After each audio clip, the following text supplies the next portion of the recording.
Parmi les mutations génétiques, parfois on parle d'un décalage du cadre de lecture. Qu'est-ce que ça veut dire? L'ADN est composé de 4 bases, A, T, C, G, et ces lettres vont se succéder sur le brin d'ADN. L'information sur l'ADN va être lue 3 lettres par 3 lettres.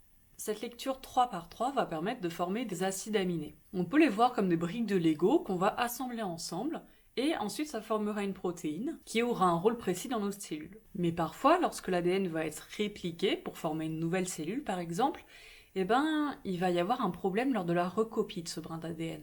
Il se peut, par exemple, qu'une des bases soit retirée à un endroit. Et dans ce cas-là, que se passe-t-il?